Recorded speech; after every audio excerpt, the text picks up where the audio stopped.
आज एक बहुत इंपॉर्टेंट बात डिस्कस करनी है आप लोगों से। वीडियो के बीच में मैं उसको डिस्कस करूंगा, उसको ज़रूर सुन लेना, अदरवाइज़ ये चैनल डिलीट हो जाएगा। Hi guys and welcome back to the channel Deepak Yadav education.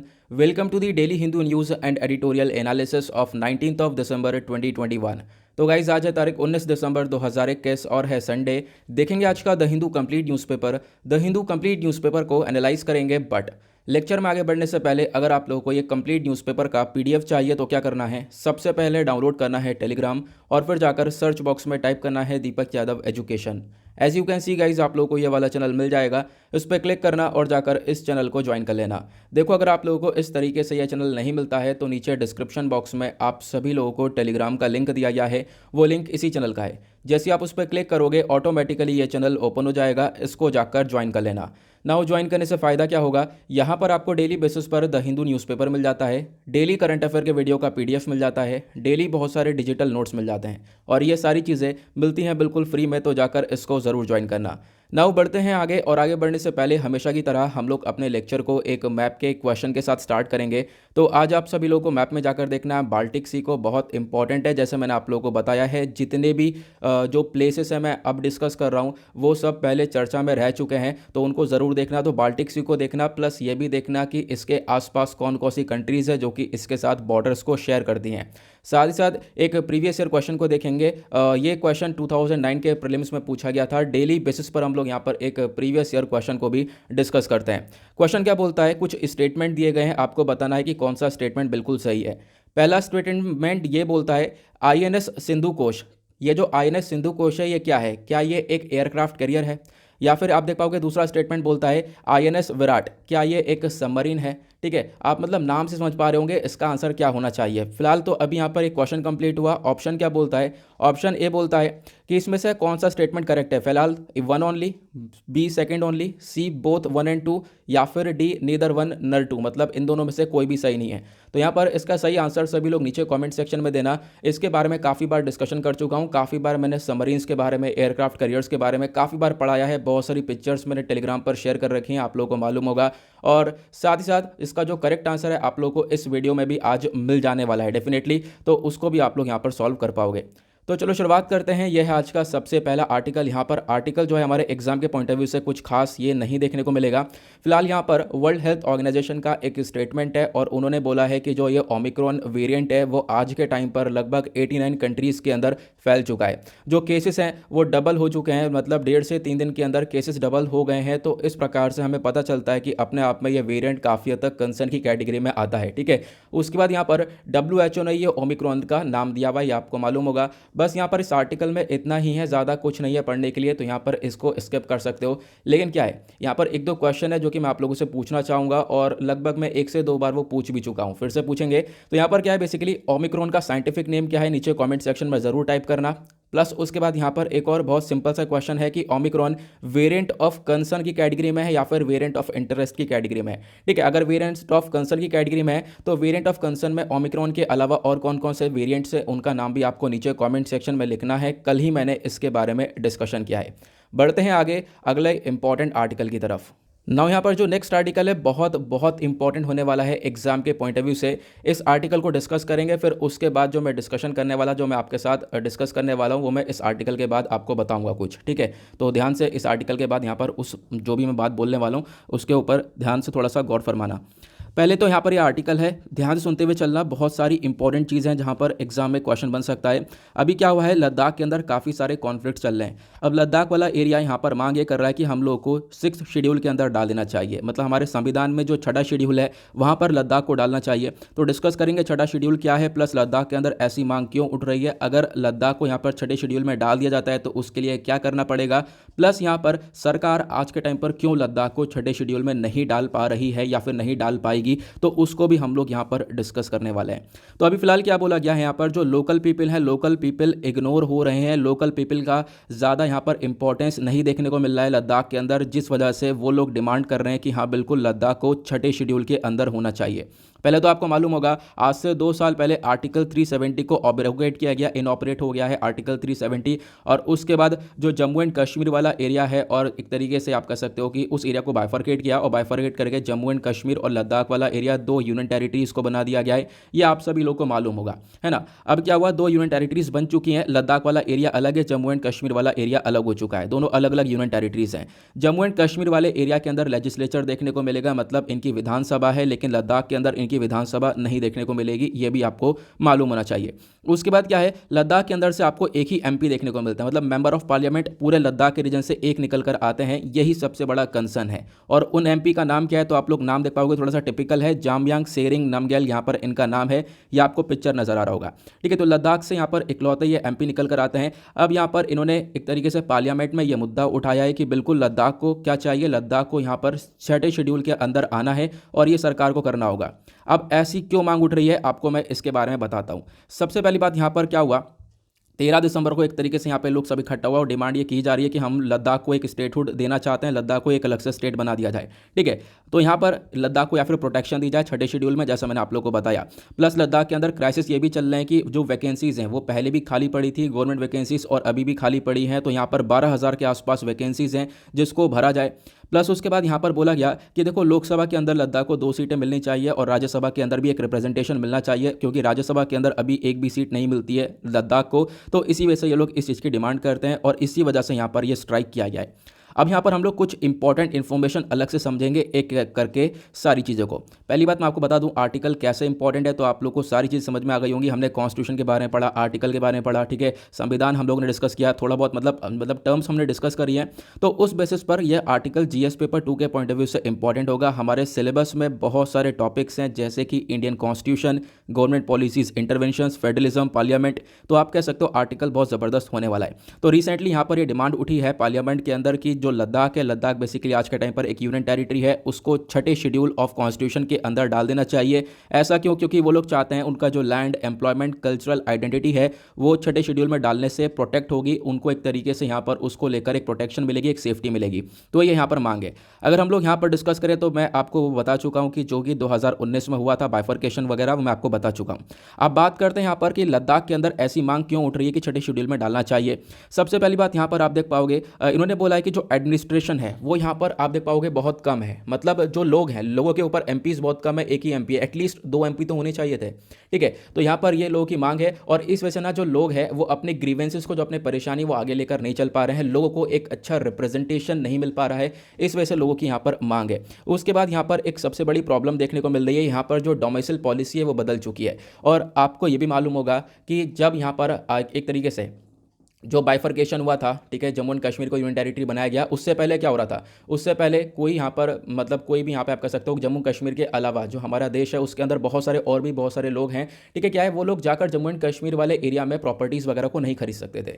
फिर उसके बाद क्या हुआ, लैंड रेवेन्यू एक्ट के अंदर यहाँ पर अमेंडमेंट किया गया। फिर आर्टिकल आप देख पाओगे आर्टिकल 370 के अंदर वो तो हो ही चुका था, जो भी बदलाव होना था उसको इनॉपरेट किया गया था, वो हो चुका था। फिर उसके बाद क्या हुआ, जब लोगों को एक तरीके से दिया गया, ये एक तरीके से यहाँ पर लोगों को राइट दे दिया गया कि जो लोग हैं वो जाकर क्या कर सकते हैं, जम्मू एंड कश्मीर के अंदर खासकर लद्दाख वाले एरिया के अंदर जाकर अपना जो भी लैंड वगैरह वो परचेज कर सकते हैं। फिर उसके बाद क्या हुआ, जैसे यहाँ पर लोगों को इजाज़त मिली तो वो पहुंचे और लद्दाख वाले एरिया के अंदर बहुत सारे पैसे वाले लोगों ने क्या करा, होटल्स वगैरह डेवलप करे हैं। तो जिसकी वजह से आज के टाइम पर जो वहाँ के लोकल पीपल है उनको कंसर्न है, उनका मानना यह है कि आने वाले टाइम पर लोग काफ़ी हद तक यहाँ पर आ जाएंगे और उससे जो उनके एक तरीके से यहाँ पर जो पॉपुलेशन है वो कहीं ना कहीं अफेक्ट होती हुई नजर आएगी। दैट इज़ वाई वो लोग चाहते हैं यहाँ पर जो डोमिसाइल पॉलिसी के अंदर बदलाव हुआ है वो भी नहीं होना चाहिए था। अगर हुआ भी है तो उसको लेकर जो रूल्स एंड रेगुलेशंस की पावर्स हैं वो यहाँ पर उनके पास, लोकल पीपल के पास होनी चाहिए थी, मतलब लद्दाख वाले एरिया के पास होनी चाहिए थी। इस वजह से यहाँ पर ये मांग उठ रही है। आई होप आप लोगों को एक एक चीज़ क्लियर हो रही है। बहुत ही सिंपल वे में मैं आप लोगों को समझाने की कोशिश कर रहा हूँ, ठीक है। अभी फिलहाल लद्दाख के अंदर आपको 2 काउंसिल्स देखने को मिलेंगे, एक लेह और एक कारगिल, ये आप लोगों को मालूम होगा। मैं आपको मैप में भी दिखा देता हूँ। यहाँ पर आप लोग देख पा रहे होंगे बाइफरकेशन के बाद ये जम्मू कश्मीर वाला एरिया अलग हुआ, लद्दाख वाला एरिया अलग हुआ, ठीक है। उस मतलब दोनों यूनियन टेरिटरीज बने। उसके बाद यहाँ पे आप देख पाओगे लद्दाख का ये ऊपर लेह वाला एरिया है, इधर कारगिल वाला एरिया। इस पूरे एरिया से एक एमपी निकल कर आते हैं। तो यहाँ पर लोगों की यही डिमांड है कि एटलीस्ट 2 एमपी तो होने चाहिए थे, रिप्रेजेंटेशन थोड़ा बढ़ना चाहिए था लद्दाख का। अब आपने मैप देखा, अब उसके बाद एक और चीज़ आती है, यहाँ पर बोला गया जो बेसिकली इनकी पावर्स है, मतलब क्या है, लद्दाख वाले एरिया के अंदर जो पावर्स है इनकी बहुत ज़्यादा लिमिटेड है। यहाँ पर सभी जो चीज़ों को लेकर पावर्स नहीं दी गई हैं, जैसे कि लोकल टैक्सेस को लेकर या फिर कोई और पार्किंग फीस वगैरह को लेकर इनके पास ज़्यादा पावर्स नहीं है। तो इस वजह से चाहते हैं यहाँ पर कि जो टैक्सेस वगैरह हैं, टैक्सेस को कलेक्शन करने का, जो टैक्स वगैरह है उसका कलेक्शन करने की जो पावर्स वगैरह है वो इनके पास आनी चाहिए। इस वजह से भी मांग ये है कि इनको 6th शेड्यूल के अंदर डाला जाए। ठीक है, अब 6th शेड्यूल का जो पूरा का पूरा रिकमेंडेशन है, उस रिकमेंडेशन को एक बॉडी ने किया है। उस बॉडी का नाम है national commission for schedule tribes. अब यहाँ पर आप देख पाओगे, इसने यहाँ पर रिकमेंड किया कि जो यूनियन टेरिटरी लद्दाख है इसको 6ठे शेड्यूल ऑफ द कॉन्स्टिट्यूशन के अंदर डालना चाहिए। और जो यह बॉडी है बेसिकली NCST जिसने रिकमेंडेशन दिया है, ये खुद एक संवैधानिक बॉडी है जिसका मेन काम है जो हमारे एक तरीके से शेड्यूल ट्राइब्स होते हैं, ठीक है, जो ट्राइबल पीपल हैं उनके राइट्स को प्रोटेक्ट करना। तो उसका मेन मकसद यहाँ पर ये देखने को मिलेगा। प्लस उसके बाद एक और कंसर्न आता है कि मान लो लद्दाख को यूनियन टेरिटरी के, जो लद्दाख यूनियन टेरिटरी है बेसिकली, इसको अगर 6ठे शेड्यूल में डाल रहे हैं हम लोग, 6ठे शेड्यूल में मान लो डाल दिया, तो डालने के लिए क्या करना पड़ेगा? तो डालने के लिए आपको एक बहुत बड़ा अमेंडमेंट करना पड़ेगा, एक तरीके से कॉन्स्टिट्यूशनल अमेंडमेंट करना पड़ेगा। संशोधन करने के बाद ही आप लोग लद्दाख को एक तरीके से 6th शेड्यूल के अंदर डाल पाओगे। ऐसा क्या है 6th शेड्यूल के अंदर, पहले हम लोग उसको भी समझते हैं। ठीक है, यहाँ पर आप देख पाओगे जो 6th शेड्यूल है हमारे संविधान के अंदर, 6ठा शेड्यूल कहाँ पर मेंशन्ड है? पहली चीज़ जो को आपको ध्यान रखनी है वो है आर्टिकल 244। आर्टिकल 244 के अंदर 6th शेड्यूल के बारे में सारी चीज़ें मेंशन्ड है। और आर्टिकल 244 बोलता है यहाँ पर एक तरीके से जिस भी स्टेट को 6ठे शेड्यूल में डाला जाएगा उसको उसका ऑटोनोमस डिस्ट्रिक्ट काउंसिल मिल जाएगा। बस इतना सा काम है, इतना ध्यान रखना है, उसको उसका ऑटोनोमस डिस्ट्रिक्ट काउंसिल मिल जाएगा। अब ऑटोनोमस डिस्ट्रिक्ट काउंसिल मिलने का मतलब ये है कि उनके पास पावर्स आ जाएंगी कि वो खुद अपने लिए रूल्स एंड रेगुलेशंस को, अपने लिए नियम वगैरह बना सकते हैं। ठीक है, तो यहाँ पर आप कह सकते हो इनके पास सारी पावर्स आ जाएंगी। तो अपने आप में ये बहुत इंपॉर्टेंट है। पहला क्वेश्चन तो ये आता है कि आज के टाइम पर कौन कौन से राज्य 6ठे शेड्यूल के अंदर आते हैं, तो उसको याद रखने का बहुत आसान सा तरीका है, वो है ATMM करके आप लोग याद रख सकते हो। A से असम, M से यहाँ पे आप T से त्रिपुरा, उसका M से मेघालय और M से मिजोरम। ठीक है, तो ये 4 स्टेट्स निकल कर आते हैं। ये नॉर्थ ईस्टर्न स्टेट्स है जहाँ पर ट्राइबल पीपल आपको देखने को मिलेंगे, आदिवासी लोग देखने को मिलेंगे। ठीक है, पूरे नॉर्थ ईस्टर्न एरिया के अंदर। तो ये चारों स्टेट वहीं के हैं, नॉर्थ ईस्टर्न स्टेट हैं जिनको 6ठे शेड्यूल में डाला गया है और 6ठे शेड्यूल के सारे प्रोविजंस इन स्टेट्स के अंदर लागू होते हैं। ठीक है, अब यह क्या हो गया कि जैसे इनको 6ठे शेड्यूल में डाला गया, इनको खुद का ऑटोनोमस डिस्ट्रिक्ट काउंसिल मिल गया। अब ऑटोनोमस डिस्ट्रिक्ट काउंसिल मिलने का मतलब यह है कि इनके पास पावर्स आ चुकी हैं कि अपने लिए ये रूल्स एंड रेगुलेशंस को बना सकें। जो पार्लियामेंट या स्टेट लेजिस्लेचर का एक्ट है वो काफ़ी कम हो जाएगा इनके पास से। ठीक है, तो ये आपको ध्यान रखना है, बहुत ज़्यादा कम हो जाएगा। और उसके बाद यहाँ पर जो मेन मकसद है आप ये देख पाओगे, जो प्रेसिडेंट और गवर्नर होगा बस इनका रोल रहेगा थोड़ा सा। प्रेसिडेंट और गवर्नर एक तरीके से डायरेक्ट करेंगे, बस इतना सा रोल रहेगा। बाकी यहाँ पर ये लोग जो रूल्स एंड रेगुलेशंस है उसको अपने आप से यहाँ पर बनाकर चल सकते हैं। ये आप लोग को ध्यान रखना होगा। अब हमने डिस्कस करना है कि इनके पास क्या पावर्स आ गए। आप लोगों को पता चल गया कि अपने लिए टैक्स कलेक्शन को लेकर ये अपने खुद नियम बना सकते हैं, और भी लैंड को लेकर अपने लिए खुद नियम बना सकते हैं, लैंड रिवेन्यू को लेकर खुद नियम बना सकते हैं। तो सारी पावर्स आ जाती हैं इनके पास। मतलब आप कह सकते हो एक अलग से स्टेट देने की मांग कर रहा है लद्दाख की, हमें एक अलग से स्टेट बना दिया जाए, हमें 6ठे शेड्यूल में डालकर हमारे पास सारी पावर्स अपनी खुद आ जाएंगी। ठीक है, अब यहाँ पर एक चीज़ और निकल कर आती है। एक चीज़ ये निकल कर आती है, इसमें डिफिकल्टी क्या है, मतलब कि अगर लद्दाख मांग रहा है तो डाल दो 6ठे शेड्यूल में, क्या प्रॉब्लम है?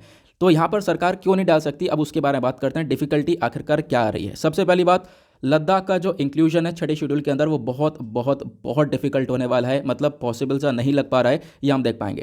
क्योंकि हमारे संविधान के अंदर क्लियरली मेंशन्ड है कि जो 6ठा शेड्यूल है वो नॉर्थ ईस्टर्न रीजन के लिए, जैसे आप मैप देख पाओगे भारत का। ठीक है, तो यहाँ पर आप देख पाओगे जो हमारा सिलीगुड़ी कॉरिडोर देखने को मिलता है, उसके बाद यहाँ पर पूरा का पूरा जो नॉर्थ ईस्टर्न रीजन है, ठीक है, ये जो नॉर्थ ईस्ट स्टेट्स हैं बेसिकली इनके लिए बनाया गया है ये 6ठा शेड्यूल। ये यहाँ पर हमारे संविधान में मेंशन्ड है। प्लस उसके बाद यहाँ पर जो भी हमारे ट्राइबल पीपल्स हैं, ठीक है, उनके लिए बना हुआ है। अब आपको कहोगे ट्राइबल पीपल्स तो और भी बहुत सारी जगह के अंदर है, लद्दाख में भी ट्राइबल पीपल्स हैं। तो आपको ध्यान रखना है नॉर्थ ईस्टर्न स्टेट्स के अलावा हमारे देश में जहां पर भी ट्राइबल पीपल्स आपको देखने को मिलेंगे उनको 5वें शेड्यूल के अंदर डाला गया है। 5वां शेड्यूल 6ठा शेड्यूल दोनों अलग अलग हैं। 6ठे शेड्यूल के अंदर अलग से पावर्स मिल जाती हैं, लेकिन 5वें शेड्यूल में ऐसा नहीं है। ठीक है, तो आपको ध्यान रखना है तो इसके बारे में। अब उसके बाद एक और ये कंसर्न ये आता है कि अगर हम लोग लद्दाख को 6ठे शेड्यूल के अंदर डाल देते हैं तो क्या अरुणाचल प्रदेश और नागालैंड के अंदर कम ट्राइब्स हैं? नागालैंड के अंदर भी तो बहुत सारे ट्राइब हैं, ठीक है, बहुत सारे ट्राइबल पीपल, नागा ट्राइब्स आप देख पाओगे, बहुत लार्जेस्ट ट्राइब देखने को मिलती है नागालैंड के अंदर। उसके बाद अरुणाचल प्रदेश के अंदर भी बहुत सारे ट्राइबल पीपल हैं, ठीक है। तो क्या होगा, अगर लद्दाख को छठे शेड्यूल के अंदर डाल दिया जाएगा तो इसकी वजह से नागालैंड, अरुणाचल प्रदेश ये लोग भी मांग उठाएंगे, कहेंगे कि हाँ हम लोग को भी छठे शेड्यूल के अंदर डालना है। तो छठे शेड्यूल के अंदर डालना अपने आप में एक अलग से स्टेट का करार देना। तो ये आई होप आप लोगों को समझ में आ गया होगा एग्जैक्टली क्या है। छठे शेड्यूल के बारे में सारी इन्फॉर्मेशन मैंने आप लोगों को प्रोवाइड करवा दी है, प्लस क्या कंसर्न है मैंने डिस्कस करे, सारी चीज़ें मैंने आपको एग्जैक्टली बता दी हैं इस आर्टिकल के रिगार्डिंग। इससे बाहर जाने की ज़रूरत यहाँ पर नहीं है, ठीक है। अभी फ़िलहाल इतना था। अब देखते हैं आने वाले टाइम पर एग्जैक्टली इस चीज़ को देखते हुए होता क्या है। अब आते हैं एक इंपॉर्टेंट इन्फॉर्मेशन पर जो कि मैं आप लोगों से शेयर करने वाला था। तो इन्फॉर्मेशन ये है, जब आप लोग यूट्यूब पर गए होंगे, ठीक है, जब आप चैनल विजिट कर रहे होंगे आज, तो चैनल पर मैंने लोगो चेंज कर दिया है ना। आप लोगों ने ये देखा होगा चैनल को जो लोगो है वो मैंने चेंज कर दिया है। अभी जो सामने लोगो है वो भी थोड़े दिन बाद चेंज हो जाएगा। अभी फ़िलहाल अंदर से, चैनल के अंदर से चेंज हो चुका है। उसके बाद यहाँ पर क्या है, मैंने सुबह मॉर्निंग में एक वीडियो अपलोड किया था, ठीक है। यहाँ अगर हम वीडियोज़ में चलें तो मॉर्निंग में यहाँ पर मैंने एक वीडियो अपलोड कर रखा है। इसको हम लोग थोड़ा सा ओपन करते हैं, ठीक है। अब ओपन करते हैं यहाँ पर, एक सेकेंड। यहाँ पर आप लोगों को एक कमेंट दिख रहा होगा, मैंने इस कमेंट को पिन भी कर दिया है, जाकर इस कमेंट को आप लोग एक बार देख सकते हो, ठीक है। यहाँ पर क्या है, वीडियो थोड़ा सा टिल्ट नहीं हो रहा है इस कमेंट को ओपन करके, तो यहाँ पर ऐसे ही काम चलाना पड़ेगा। अभी फिलहाल देख पाओगे यहाँ पर एक कमेंट लिखा हुआ है, sir it's a humble request to you, please don't copy Veer sir thumbnail and video content, otherwise we have to report this. देखो, कल इसको लेकर ना एक वीडियो का लिंक मेरे पास किसी बच्चे ने शेयर किया था, ठीक है। अब क्या हुआ, अब उस चैनल पर मतलब डेफिनेटली क्या हुआ है कि देखो उस चैनल से काफ़ी सारी चीज़ें मिलती जुलती हैं, जैसे कि न्यूज़पेपर हो गया है ना, देखो। लेकिन फ़िलहाल क्या है, कंटेंट में काफ़ी फ़र्क आपको देखने को मिलेगा। एग्जैक्टली क्या हुआ है मैं आपको सारी चीज़ें बताता हूँ। आप लोगों ने यहाँ पर देखा होगा कि पहले लोगो मेरा कुछ इस प्रकार से था, मतलब जैसे आपने ऊपर दिख रहा होगा, ये लोगो मेरा कुछ इस प्रकार से देखने को मिलता है। एक सेकेंड, ये यहाँ पर आप लोग देख पा रहे होंगे, कुछ इस प्रकार से आपको ये लोगो देखने को मिलेगा। ये पहले वाला लोगो है। फिलहाल इसको मैं चेंज कर चुका हूँ, कल मैंने चेंज कर दिया है। और उसके बाद यहाँ पर अभी मैंने दूसरा लोगो इसको लगा दिया है, आपको मालूम होगा। उसके बाद आप वीडियोस देख पाते होंगे तो यहाँ पर थंबनेल भी कुछ इस प्रकार के हैं। तो एक तरीके से यहाँ पर कल के वीडियो में भी शायद उस चैनल पर सर ने बोला होगा एग्जैक्टली इसी चीज़ को लेकर कि सर के पास बहुत सारे मैसेजेस आ रहे होंगे कि कॉपी किया जा रहा है। तो यहाँ पर मैं आप लोगों से कहना चाहूँगा, देखो यार, कोई ऐसा कोई कॉपी वगैरह कुछ भी नहीं हो रहा है। यहाँ पर आप लोग देख पा रहे होंगे एग्जैक्टली जो डेली करंट अफेयर का कंटेंट है, ये एग्जैक्टली यहाँ पर यह है कि जो कोचिंग की वेबसाइट्स होती हैं वहाँ से कंटेंट लिया जाता है, वहाँ से मैंने भी कंटेंट ले रखा है, ठीक है। सभी हम लोग जितने भी वीडियोज़ अपलोड होते हैं, जितने भी वीडियोज़ होते हैं, चाहे जितने भी बड़े चैनल हो वो सब, जितने भी छोटे हों बड़े हों, सब लोग हम लोग वहीं से कंटेंट को लेते हैं, वहीं से कंटेंट का एक तरीके से लेकर वीडियोज़ अपलोड करते हैं, ठीक है। तो यहाँ पर कंटेंट को प्रेजेंटेशन करने का यहाँ पर एक अलग तरीका होता है, वो हम लोग देख पा रहे हैं। उसके बाद एक कॉन्फ्लिक्ट आता है किस चीज़ को लेकर, लोगों को लेकर। बोला कि यहाँ पर किसी ने मेल किया होगा सर के पास, तो सर ने कल वाले वीडियो में, अपने डेली करंट अफेयर वाले वीडियो में एग्जैक्टली यहाँ पर इस चीज़ को लेकर बताया, क्योंकि उस वीडियो का लिंक मेरे पास आया था, ठीक है। किसी ने मेरे पास शेयर किया था, तब मैंने जाकर देखा है कि हाँ सर ने ये सब चीज़ें बताई हैं। तो एग्जैक्टली सर गलत भी नहीं है, क्योंकि क्या है ना, लोगों काफ़ी हद तक सेम देखने को मिलता है, लोगों काफ़ी सिमिलर था। तो फिलहाल उसको मैंने बदला है, लेकिन बाकी चीज़ें आप लोग देख पाओगे, कंटेंट बिल्कुल अलग ही है। यहाँ पर जो मेरा न्यूज़पेपर एनालिसिस है वो बिल्कुल अलग है। यहाँ पर मैं, आप कह सकते हो कि सर की जो वीडियोस हैं उनके अलग ही रहता है, ठीक है। वहाँ पर उनका जो कंटेंट है आप लोग देख पाओगे एग्जैक्टली वो किस चीज़ को लेकर है। उनका पीपीटीज़ वगैरह क्रिएट होती हैं। मैं यहाँ पर पीपीटीज़ क्रिएट नहीं कर रहा हूँ, मैं यहाँ पर डायरेक्टली न्यूज़पेपर के रिगार्डिंग जो है चीज़ों को समझा रहा हूँ। प्लस जो एडिशनल इन्फॉर्मेशन होती है, अगेन हम लोग रिसर्च करते हैं। अगेन यहाँ पर क्या होता है, जो भी बहुत सारे कोचिंग मटेरियल है उनका वेबसाइट्स पर जो है सारी चीज़ें अवेलेबल है, वहाँ पर कॉन्टेंट अवेलेबल है, उसी के रिगार्डिंग यहाँ पर सारी चीज़ें ली जाती हैं और वहाँ पर उसी चीज़ को मैं यूज़ करता हूँ। जैसे हमने अभी लद्दाख वाला कॉन्टेंट डिस्कस किया, एक अलग से मैंने कंटेंट प्रोवाइड किया है, वो भी यहाँ पर ऑनलाइन अवेलेबल है। अलग अलग कोचिंग की जो वेबसाइट्स हैं वो अपलोड करती रहती हैं, ठीक है। उन्हीं को मैंने कॉपी पेस्ट करके यहाँ पर लगाकर आप लोगों को चीज़ों को अच्छे से समझाया है, ठीक है। तो अब क्या हुआ है, कल यहाँ पर सर ने एग्जैक्टली बताया होगा कि हाँ, कि अगर कोई सिमिलर चीज़ें निकलती हैं तो आप लोग रिपोर्ट करना। तो एग्जैक्टली अगर मैं बताऊं कि यहाँ पर अगर आप लोगों को लग रहा है कि सिमिलर है तो कर सकते हो। फिलहाल तो अभी यहाँ पर कोई सिमिलर चीज़ें रह नहीं गई हैं। प्लस यहाँ पर डेली करंट अफेयर के कंटेंट की बात है, देखो थंबनेल यहाँ पर एग्जैक्टली मैं ही नहीं, और भी बहुत इस प्रकार से थंबनेल बनाए जाते हैं। और लगभग 1 साल 1.5 साल पहले से मैं यहाँ पर थंबनेल बना रहा हूँ। चाहे आप लोग मेरी वीडियोज़ को स्क्रॉल करके देखो, लगभग 1 साल पहले की यहाँ पर वीडियोज़ देख सकते हो स्क्रॉल करके, ठीक है। और जो एग्जैक्टली यहाँ पर ये जो लोगो था, ये भी मैंने लगभग 1.5 साल पहले ही बनाया था इस प्रकार का, लेकिन फिर भी मेरे को मतलब ये ध्यान नहीं था कि हाँ इस प्रकार की चीज़ें हो जाएंगी। फिलहाल मेरा कोई ऐसा आइडिया नहीं था कि हाँ, मैंने लोगों को कोई कॉपी करके नहीं बनाया था। फिलहाल तो मेरा यही मकसद है। ना ही मैंने झूठ बोला है, ना मैं झूठ बोल रहा हूँ अभी भी, ना ही कभी बोलूँगा, ठीक है। तो इस चीज़ को लेकर मैं यहाँ पर यही आप लोगों से कहना चाहता हूँ। हो सकता है कि वीडियो पर आज काफ़ी सारा रिपोर्ट करे जाएँ, क्योंकि कल सर ने इस चीज़ के बारे में इन्फॉर्मेशन दे रखी है अपने वीडियो में, ठीक है। वहाँ पे मैं फिर से बोल रहा हूँ, सर गलत भी नहीं है, क्योंकि सर को भी लग रहा है कि एग्जैक्टली यहाँ पर चीज़ें कॉपी हो रही हैं। तो यहाँ पर फिलहाल लोगों के अंदर कॉन्फ्लिक्ट था, लोगों मैंने यहाँ पर चेंज कर दिया है ना। इसी वजह से यहाँ पर लोगो चेंज हुआ है, क्योंकि कल बहुत सारे लोग पूछ भी रहे थे रात में कि लोगो चेंज कर दिया है, और यार इसी वजह से मैं रात भर सोया नहीं, काफ़ी परेशान रहा। और अभी फ़िलहाल वीडियो काफ़ी लेट भी हो चुका है, ये भी आप लोगों को मालूम होगा। और अभी क्या हो रहा है ना, मैं 24 घंटे से नहीं सोया। पिछले कल सुबह 3 बजे उठा था, उसके बाद से मैं अभी तक नहीं सोया, क्योंकि रात में ये हुआ। प्लस उसके बाद फिर मैं लोगो सेट करने में लग गया, फिर चेंज किया, फिर उसके बाद मैंने यहाँ पर और 2 से लोगों से बात करी है इस चीज़ को लेकर। तो आप लोगों को इसके बारे में ध्यान रखना है, और आज के वीडियो पे लाइक कर देना, क्योंकि हो सकता है काफ़ी सारे रिपोर्ट्स आए तो आज का वीडियो काफ़ी डाउन हो जाए, या इससे चैनल के ऊपर इम्पैक्ट पड़ता है, ठीक है। तो मैं आप लोगों से यही कहना चाहूँगा, आप लोग सर को मेल कर सकते हो इस चीज़ के रिगार्डिंग कि जो कंटेंट है, देखो भाई कंटेंट थोड़ा सा अलग ही यहाँ पे आपको देखने को मिलेगा। न्यूज़पेपर के अंदर हम किस प्रकार से आर्टिकल्स का डिस्कशन कर रहे हैं, आप लोग सर के वीडियो देख सकते हो, सर का द हिंदू वीडियो देखो, और यहाँ पर ये वाला द हिंदू वीडियो देखो, काफ़ी हद तक डिफरेंस आपको देखने को मिलेगा, ठीक है। लेकिन तब भी लगता है तो आप लोग जैसा आप लोग चाहोगे वैसा आप लोग कर सकते हो, ठीक है। बस इतना सा यहाँ पे मैं आप लोगों के साथ शेयर करना चाहता था। अदरवाइज़ ज़्यादा रिपोर्टिंग होगी तो फिर वो चैनल टर्मिनेट ही हो जाएगा। कोई बात नहीं, आगे बढ़ते हैं अब। उसके बाद यहाँ पर आप लोगों के साथ एक और आर्टिकल काफ़ी इंपॉर्टेंट है, जिसके बारे में डिस्कशन करेंगे। आज आर्टिकल्स काफ़ी सारे हैं जिसके बारे में हम लोग चर्चा करने वाले हैं। यहाँ पर जो अगला आर्टिकल है ये भी एक बहुत इंपॉर्टेंट है। यहाँ पर चर्चा की गई है, डीआरडीओ ने अभी टेस्ट किया है अग्नि प्राइम मिसाइल को, और ये दूसरी बार टेस्ट करा गया है। इससे पहले जून के महीने में टेस्ट किया गया था, ठीक है। मैं एक एक करके सारी चीज़ें डिस्कस कर रहा हूँ, और साथ ही साथ आप लोग वीडियो को आज लाइक ज़रूर कर देना, और कमेंट्स भी कर देना, ठीक है। और आपकी क्या राय है वो आप लोग मुझे बता देना, ठीक है। आप लोगों का क्या सजेशन है, आप लोग भी जाकर सर से एक बार बता सकते हो, ठीक है। इन चीज़ों को फिलहाल तो मैंने कांटेक्ट करने की कोशिश की है, देखते हैं एग्जैक्टली क्या होता है आगे। यहाँ पे जो चर्चा की गई है, अभी डीआरडीओ ने टेस्ट किया अग्नि प्राइम मिसाइल को, लगभग दूसरी बार टेस्ट किया गया है। और यहाँ पर कहाँ से टेस्ट किया गया, डॉक्टर एपीजे अब्दुल कलाम आइलैंड से। अब यहाँ पर एक क्वेश्चन आप लोगों से है कि डॉक्टर एपीजे अब्दुल कलाम आइलैंड का जो है एक और नाम है, उस नाम को आप नीचे कमेंट सेक्शन में दे सकते हो, ठीक है। अभी कितने बजे टेस्टिंग वगैरह हुई है वो इन्फॉर्मेशन दी गई है, जो कि हमारे लिए इंपॉर्टेंट बिल्कुल भी नहीं है। अग्नि प्राइम मिसाइल, इसका एक तरीके से जो वीडियो रिलीज़ किया है डीआरडीओ ने, अपने आप में अब की बार का हाई वर्जन का वीडियो है, और अब की बार का बहुत ज़्यादा शानदार वीडियो देखने को मिला है। आप लोग जाकर ट्विटर पर देख सकते हो। प्लस उसके बाद बोला गया है इस मिसाइल की जो रेंज है लगभग 2000 किलोमीटर्स के आसपास है। मतलब कि ये मिसाइल कहीं ना कहीं आधे चाइना को टैकल कर सकता है, मतलब आधा चाइना कवर कर सकता है, पूरा तो नहीं, आधा चाइना कवर कर पाएगा। 2000 किलोमीटर्स की यहाँ पर ये इसकी रेंज देखने को मिलेगी। प्लस ये मिसाइल एक तरीके से कैनिस्टर बेस्ड मिसाइल है, तो आपको ध्यान रखना है, ठीक है। कैनिस्टर बेस्ड मिसाइल का मतलब होता है कि यहाँ पर इसके अंदर जो कैनिस्टर लगा हुआ है, ये आपका जो एक तरीके से लॉन्चिंग का टाइम होता है उसको कम कर देगा। प्लस उसके बाद यहाँ पर आप इसको आराम से स्टोर कर सकते हो, प्लस उसके बाद ईजिली हैंडल कर सकते हो जब भी यहाँ पर किसी मिसाइल के अंदर कनिस्टर लगा होता है। तो कनिस्टर एग्जैक्टली क्या होता है मैं आप लोग को कुछ पिक्चर्स के थ्रू समझा देता हूँ, क्योंकि पिक्चर्स के थ्रू हम लोग को चीज़ें काफ़ी लंबे समय तक क्लियर रहती हैं। यहाँ पे आप देख पाओगे, ये जो नीचे पोर्शन आपको दिख रहा है कवर सा, यही एक कनिस्टर है। कनिस्टर के अंदर यहाँ पर आपको मिसाइल देखने को मिलेगा। एक और पिक्चर दिखाता हूँ, यहाँ पर आप लोग देख पाओगे, ये पिक्चर शायद डाउनलोड नहीं हुआ है। इसके अलावा दूसरा पिक्चर आप लोग यहाँ पर देख पा रहे होंगे, ये भी एक कनिस्टर हो गया, ठीक है। इसमें से मिसाइल लॉन्च किया जाता है। यहाँ पर आप लोग देख पाओगे, जो कि अभी अग्नि प्राइम मिसाइल को लॉन्च किया गया है, इसके नीचे आपको एक कनिस्टर देखने को मिलेगा, ठीक है। इस प्रकार से यहाँ पे वैसे कनिस्टर देखने को मिलता है, तो आप इसके बारे में एक आइडिया रख सकते हो कनिस्टर क्या होता है, ये मैंने आप लोग को समझा दिया है।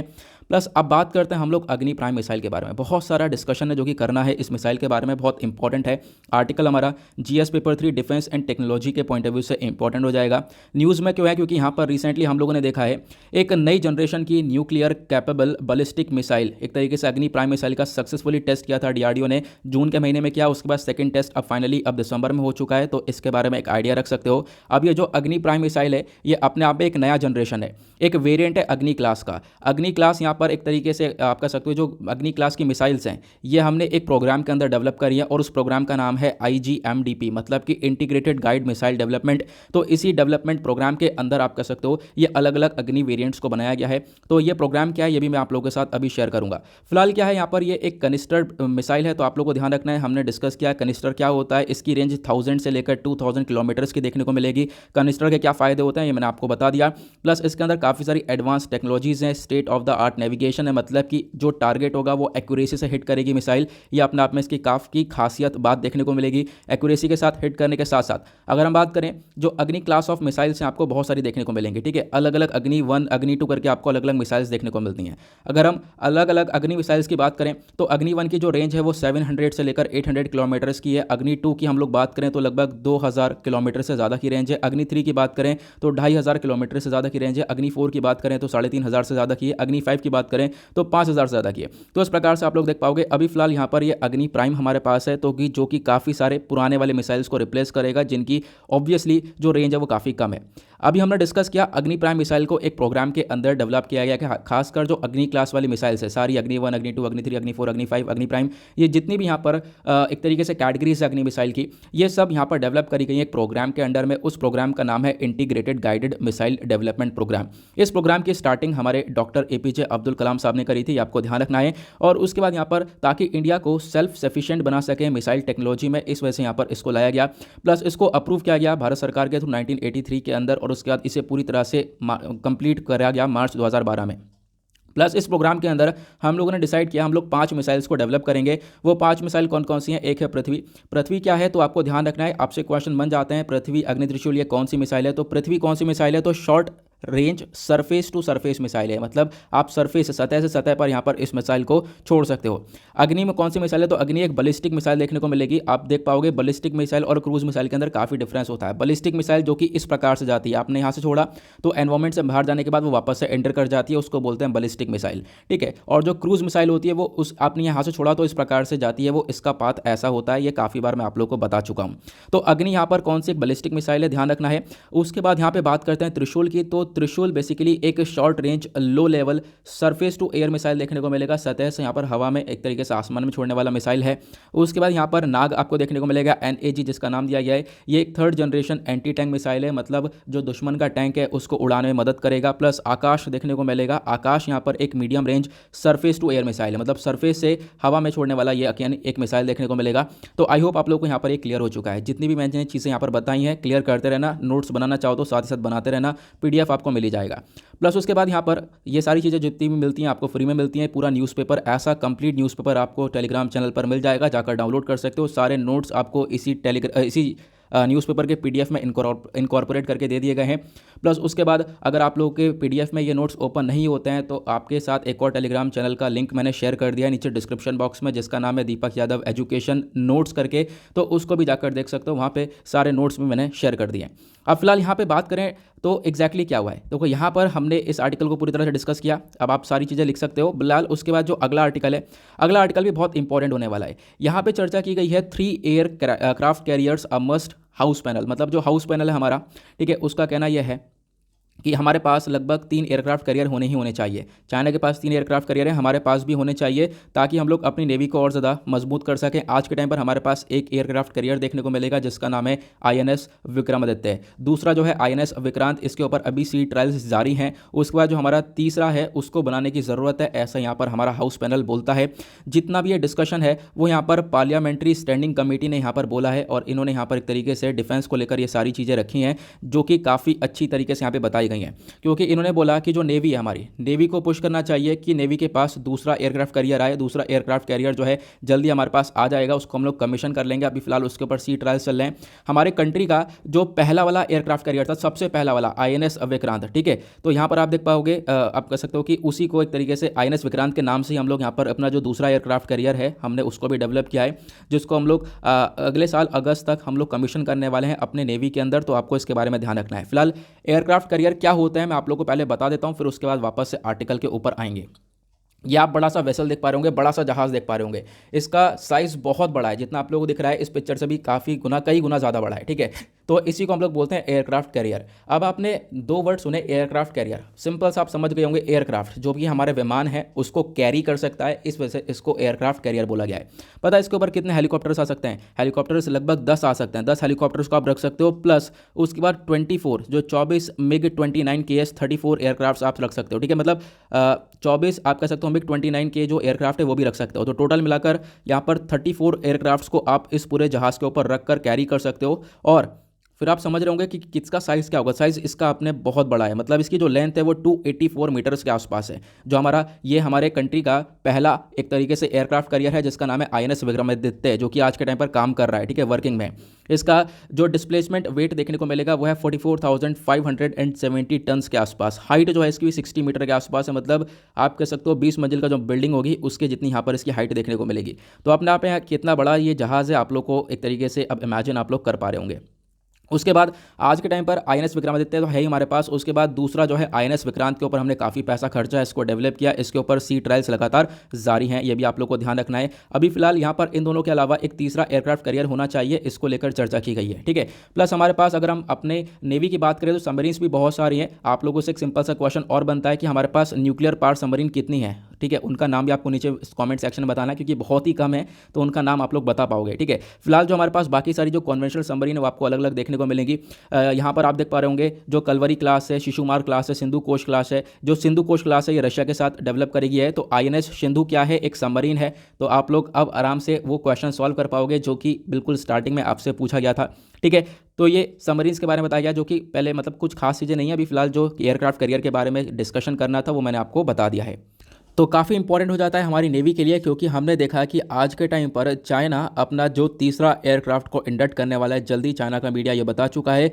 प्लस उसके बाद चाइना का मेन मकसद है कि हम लोग 6 एयरक्राफ्ट कैरियर्स को बना सकें, ठीक है। आप कह सकते हो कि बहुत महंगे, मतलब बहुत पैसा, बहुत ज़्यादा एक्सपेंसिव एयरक्राफ्ट कैरियर्स बनकर आते हैं, तो इसकी मेंटेनेंस के ऊपर भी काफ़ी सारा पैसा खर्चना भी पड़ता है। ये भी आप लोग को ध्यान रखना होगा, ठीक है। आज के टाइम पर चाइनीज़ नेवी काफ़ी स्ट्रॉन्गर देखने को मिलती है, ठीक है। बहुत सारी सबमरीन है उनके पास, एयरक्राफ्ट कैरियर्स भी आज के टाइम पर थोड़ा ज़्यादा देखने को मिलेंगे। तो चाइना का कंसर्न भी हमारे को, तो इसी वजह से हम लोग को क्या करना पड़ेगा, हमारे पास एक एयरक्राफ्ट कैरियर होना चाहिए। इसको लेकर यहाँ पर डिस्कशन किया गया। आई होप आप लोगों को क्लियर हो चुका है, बेहतरीन तरीके से क्लियर हुआ है सारी चीज़ें। तो फटाफट वीडियो को लाइक कर देना, क्योंकि आज आपको सपोर्ट करना पड़ेगा वीडियोज़ पर। और डेफिनेटली टारगेट रखा है हमने 5K प्लस लाइक्स का, ठीक है। तो आज भी आप लोग 5,000 से ज़्यादा पहुँचाने आप लोगों को। अगला जो आर्टिकल है वो यहाँ पर बात करता है, हमारे डिफेंस मिनिस्टर ने एक स्टेटमेंट दिया है। बोला है कि जो फ्रांस है, फ्रांस अग्री कर चुका है कि हम लोग फ्रांस के साथ मिलकर एक एयरक्राफ्ट इंजन को बनाने वाले हैं, ठीक है। अब एयरक्राफ्ट इंजन्स को बनाया जाएगा, बेसिकली ये मेन मकसद है। तो फ्रांस इंडिया मिलकर काम करेंगे। ये सारी चीज़ें कहाँ पर बोली गई हैं, तो यहाँ पर ये हुआ है अभी एक 94th एनुअल कन्वेंशन हुआ है। 94th एनुअल का आप कह सकते हो जो general body meeting of the federation of Indian chambers of commerce देखने को मिलता है, वो हुआ है, जिसमें यहाँ पर हमारे डिफेंस मिनिस्टर ने ये सारी चीज़ें बताई हैं कि जो गवर्नमेंट है हमारी वो एक तरीके से कमिट हो चुकी है। प्लस हम लोग आज के टाइम पर अपने बजट को इंक्रीज करेंगे खासकर, और उसके बाद मेन मकसद ये रखेंगे कि भारत के अंदर आज के टाइम पर जो एरोस्पेस सेक्टर है वहाँ पर हम लोग जो मैन्युफैक्चरिंग कर रहे हैं उसमें जो 85,000 करोड़ रुपए खर्चा जा रहा है उसको इंक्रीज करके 1 लाख करोड़ करेंगे। और 2047 तक, मतलब 2047 तक 5 लाख करोड़ रुपीज़ इसको हम लोग करने वाले हैं। तो ज़्यादा से ज़्यादा पैसा खर्चा जाएगा ताकि हम लोग डिफेंस मैन्युफैक्चरिंग अपने कंट्री के अंदर कर सकें। साथ ही साथ बातचीत चल रही है हमारी सफरान के साथ। यहाँ पर एक तरीके से डिफेंस ऑफिशियल ने ऑब्जर्व किया, जो डिस्कशन है वो यहाँ पर जो सफरान है फ्रांस का, इनके साथ हुआ है। और अब क्या होगा, जो सफरान ऑफ फ्रांस है ये इंजन को बनाएगा। और जो इंजन एक इसलिए बनाए जाएंगे, हमारे ये जो एक तरीके से एडवांस मीडियम कॉम्बैट एयरक्राफ्ट होता है, इन एयरक्राफ्ट्स के, इन विमान के इंजन बनाए जाएंगे। इन इंजन को फ्रांस और इंडिया दोनों मिलकर बनाने वाले हैं। तो गवर्नमेंट ने रिसेंटली इस चीज़ को पार्लियामेंट में भी इन्फॉर्म कर दिया है। तो आपको ध्यान रखना है कि हम लोग इंजन्स बनाने वाले हैं खासकर लाइट कॉम्बैट एयरक्राफ्ट के लिए, और बाकी यहाँ पर AMCA के लिए, जो कि मैंने अभी आप लोग को यहाँ पर बताया है, ठीक है। तो DRDO यहाँ पर बातचीत कर रहा है, डेफिनेटली DRDO भी इन्वॉल्व रहेगा। हम लोग भी DRDO के साथ एक तरीके से इन्वॉल्व करेंगे, और DRDO एक लीडिंग मैन्युफैक्चर आपको देखने को मिलेगा इस पूरे के पूरे इंजन सेक्टर के अंदर। तो इससे क्या होगा, इससे यहाँ पर एक तरीके से जो हमारी डिफेंस इंडस्ट्री है, खासकर डोमेस्टिक डिफेंस इंडस्ट्री, वो बूस्टअप होगी। हम अपने कंट्री के अंदर चीज़ों को डेवलप कर पाएंगे। प्लस उसके बाद जो आज के टाइम पर हम लोग और भी बहुत सारी कंट्रीज से इंपोर्ट कर रहे हैं चीज़ों को, उसको हम लोग रोक पाएंगे, अब इंपोर्ट नहीं कर पाएंगे। प्लस उसके बाद हम लोग क्या करेंगे, अपने कंट्री के अंदर चीज़ों को बेहतरीन तरीके से डेवलप करेंगे, डिफेंस इक्विपमेंट्स को बनाएंगे, और फिर उन डिफेंस इक्विपमेंट्स को बेचा जा सकता है, उसको एक्सपोर्ट भी किया जा सकता है। तो भारत कहीं ना कहीं उससे भी काफ़ी सारा रेवेन्यू कमा सकता है। तो आपको इसके बारे में ध्यान रखना है, ठीक है। ये एग्जैक्टली यहाँ पर बताया गया, जो कि मैंने आप लोग को सिंपल शब्दों में समझा दिया है। आगे बढ़ेंगे नेक्स्ट आर्टिकल पर, और क्या है हमारे लिए इंपॉर्टेंट। तो इस पेज पर जितने भी आर्टिकल्स थे काफ़ी बेहतरीन थे, हमने डिस्कस करे। आगे बढ़ेंगे। एक छोटा सा आर्टिकल आता है, लेकिन अगेन बहुत इंपॉर्टेंट है। छोटा तो नहीं कहेंगे, काफ़ी लेंदी सा आर्टिकल है, लेकिन बहुत इंपॉर्टेंट होने वाला है, खासकर जीएस पेपर 3 एनवायरमेंट के पॉइंट ऑफ व्यू से। 50 साल के बाद जो घड़ियाल्स है, घड़ियाल्स को यहाँ पर ब्याज रिजर्व के अंदर डाला गया है, जो कि पंजाब के अंदर है। तो वहाँ पर आप कह सकते हो कि घड़ियाल्स को अभी रिलीज़ किया गया। तो ये जो घड़ियाल्स है, ये जो मगरमच्छ आपको दिख रहे होंगे, जिसकी जो चोंच है लंबी सी आपको नजर आ रही होगी, इसका जो साइंटिफिक नेम है, उसका साइंटिफिक नेम है गवियालिस गैंगेटिकस। ठीक है, तो ध्यान रखना इनका साइंटिफिक नेम क्या होता है। आज के टाइम पर ये क्रिटिकली इंडेंजर्ड कैटेगरी के अंदर आते हैं, मतलब कि इन घड़ियाल्स को बचाया नहीं गया तो इनकी प्रजाति खत्म हो जाएगी। ये मेन मकसद यहाँ पर रहता है। अब उसके बाद क्या है, यहाँ पर आप कह सकते हो सक्सेसफुली क्या किया गया, इन इंडेंजर्ड घड़ियाल्स को अभी क्या गया है, पंजाब के रिवर्स के अंदर एक तरीके से री इंट्रोड्यूस किया गया है, वापस से लाया गया है। क्योंकि हुआ क्या था, 50 साल पहले ये जो पूरी की पूरी प्रजाति एक्सटेंट हो चुकी थी, खत्म हो चुकी थी। तो इस वजह से आज के टाइम पर यह रिस्टोर किया जा रहा है और वापस से यहाँ पर बहुत सारे घड़ियाल्स को रिलीज़ किया गया है। तो ये यहाँ पर आपको ध्यान रखना है, कहाँ पर रिलीज़ किया गया है, पंजाब के ब्यास कंजर्वेशन रिजर्व के अंदर। तो आप लोग को बताना है ब्यास कंजर्वेशन रिजर्व के बारे में कि क्या ये एक तरीके से रामसर कन्वेंशन के अंदर आता है, रामसर कन्वेंशन वेटलैंड के अंदर आता है या नहीं आता है, आप लोग बताना। और प्लस आज के टाइम पर टोटल भारत के अंदर कितने रामसर कन्वेंशन देखने को मिलेंगे, सॉरी रामसर वेटलैंड्स आपको देखने को मिलेंगे, रामसर साइट्स देखने को मिलेंगी। तो ये भी आप लोग को नीचे कमेंट सेक्शन में बताना है। काफ़ी सारे क्वेश्चन आज मैंने पूछे हैं और बेहतरीन से क्वेश्चन है, इनका आप लोग जवाब डेफिनेटली दे सकते हो। मतलब बेसिक से क्वेश्चन है। अब बात करते हैं, लगभग 2017 से ही हम लोग लगातार बहुत सारे घड़ियाल्स को रिलीज़ कर रहे हैं इस कंजर्वेशन रिजर्व के अंदर, जो कि पंजाब में है। और बोला गया लगभग 2017 से लगभग 94 घड़ियाल्स को रिलीज़ कर चुके हैं उस एरिया के अंदर, उस रिजर्व के अंदर। और जो कि बहुत इंपॉर्टेंट भी है, क्योंकि उस रिजर्व में पहले घड़ियाल्स हुआ करते थे, 50 साल पहले ख़त्म हो गए, तो वापस से उनको री इंट्रोड्यूस किया गया है ताकि हम लोग जो इकोलॉजिकल इम्बैलेंस है उसको संभाल सके। ठीक है, ये मेन मकसद यहाँ पे रखा गया। अब यहाँ पे बोला गया हमारे लिए यहाँ पर चैलेंजेस काफ़ी आने वाले हैं। सबसे बड़ा चैलेंज आने वाला है, हम लोग इनकी प्रजाति को कैसे बचा पाएंगे, क्योंकि हो सकता है यहाँ पर ये भी खत्म हो जाएं, लेकिन अगर इनके अंदर ब्रीडिंग हो जाए, ब्रीडिंग होने की वजह से यहाँ पर आप कह सकते हो और भी घड़ियाल्स पैदा हो जाएं। ठीक है, तो इससे क्या होता है, यहाँ पर घड़ियाल्स की जो एक तरीके से ब्रीडिंग के साथ साथ क्या होगा, इनकी जो पॉपुलेशन है वो इंक्रीज होनी चालू हो जाएगी। प्लस यहाँ पर जो आज के टाइम पर इनको इंडेंजर्ड कैटेगरी का स्टेटस मिला है, वो स्टेटस भी हट जाएगा, है ना। तो अगला बड़ा चैलेंज हमारे लिए क्या है, ब्रीडिंग का। तो यहाँ पर ब्रीडिंग अगर होती है तो डेफिनेटली काफ़ी बेहतर होने वाला है। यहाँ पर डेफिनेटली घड़ियाल्स की जो पॉपुलेशन है वो इंक्रीज़ होगी। और हम लोग एक्सपेक्ट ये करते हैं कि जो घड़ियाल से 10 साल का हो जाता है तो उसके बाद ब्रीडिंग करता है ना। अभी यहाँ पर क्या है, जो भी घड़ियाल्स को छोड़ा गया है, जिनको भी रिलीज़ किया गया है, उनकी उम्र वैसे ही आप 7-8 साल देख पाओगे। तो मतलब हमें 3 से 4 साल वेट और करना पड़ेगा। 3 से 4 साल वेट करने के बाद पॉसिबिलिटी है, हम लोग एक्सपेक्टेशन ये रखते हैं कि डेफिनेटली इनकी ब्रीडिंग होगी और ब्रीडिंग के होने के बाद यहाँ पर क्या होगा, और भी घड़ियाल्स पाए जाएंगे। ठीक है, तो ये आपको ध्यान रखना है। उसके बाद ये एक बहुत इंपॉर्टेंट प्रोजेक्ट बन चुका है, तो घड़ियाल को वापस से री इंट्रोड्यूस किया गया इस रिजर्व के अंदर, जो कि बहुत इंपॉर्टेंट रहा। क्योंकि ये जो रेप्टाइल है, मैंने जैसा बताया आपको 1960s के आसपास ये देखे गए थे, उसके बाद वापस से ख़त्म हो चुके थे। तो वापस से इनको अभी इसके अंदर लाया गया। तो वापस से वही चीज़ें बार बार रिपीटेड बताई गई हैं, जो कि मैं आपको बार बार उसी के बारे में बता रहा हूँ। प्लस उसके बाद यहाँ पर अब मेन मकसद ये रखा गया है, हम लोग लगातार पेट्रोलिंग करते रहेंगे, दस्तक मारते रहेंगे, मॉनिटरिंग करते रहेंगे इस पूरे रिजर्व का। हम लोग देखते रहेंगे हर चीज़ों को कि अब ये जो पॉपुलेशन है इसको किस प्रकार का खतरा बैठ रहा है। ठीक है, ये चीज़ें हम लोग देखेंगे, उन प्रॉब्लम्स को एनालाइज करने के बाद उन प्रॉब्लम्स का सोल्यूशन भी लेकर आएंगे। तो ये मेन मकसद यहाँ पर रखा गया है। हमने जैसा अभी डिस्कस किया कि बहुत सारे घड़ियाल्स को लगातार 2017 से रिलीज़ किया गया। 2017 से लगभग 100 घड़ियाल्स के आसपास यहाँ पर इसमें रिलीज़ कर दी गए। ठीक है, जिसमें से 2017-18 में कितने रिलीज़ करेगा, 2020 में कितने रिलीज़ करे, वो यहाँ पे बताई गई है इन्फॉर्मेशन, जो कि आपके लिए इंपॉर्टेंट नहीं है।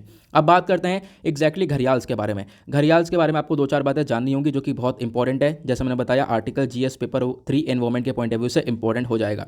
घड़ियाल्स को हम लोग कभी कभी गवियाल्स भी बोलते हैं। ठीक है, और यहाँ पर एक तरीके से ये एशियन क्रोकोडाइल है और ये जाने जाते हैं अपनी लंबी सी जो चोंच है उसकी वजह से, जैसा आप लोग ऊपर पिक्चर में देख पा रहे होंगे।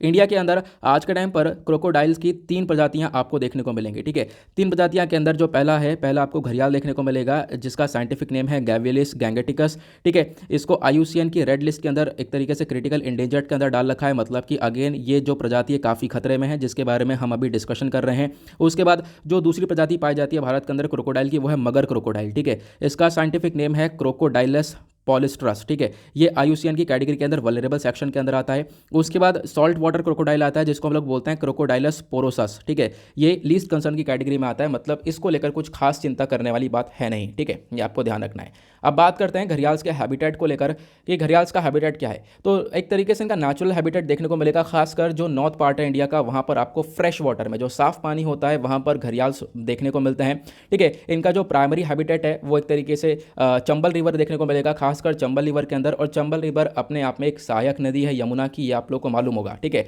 प्राइमरी हैबिटेट यही है, मतलब सबसे ज़्यादा आपको चंबल रिवर में देखने को मिलेंगे। उसके बाद सेकेंडरी हैबिटेट आपको देखने को मिलेगा घाघरा, घाघरा नदी हो गया, गंडक, गिरवा रिवर हो गया, ठीक है। उसका रामगंगा रिवर हो गया, सोन रिवर। तो ये कुछ नदियाँ हैं, इनके अंदर भी ये घड़ियाल्स पाए जाते हैं, तो आइडिया इसके बारे में रखना होगा डेफिनेटली।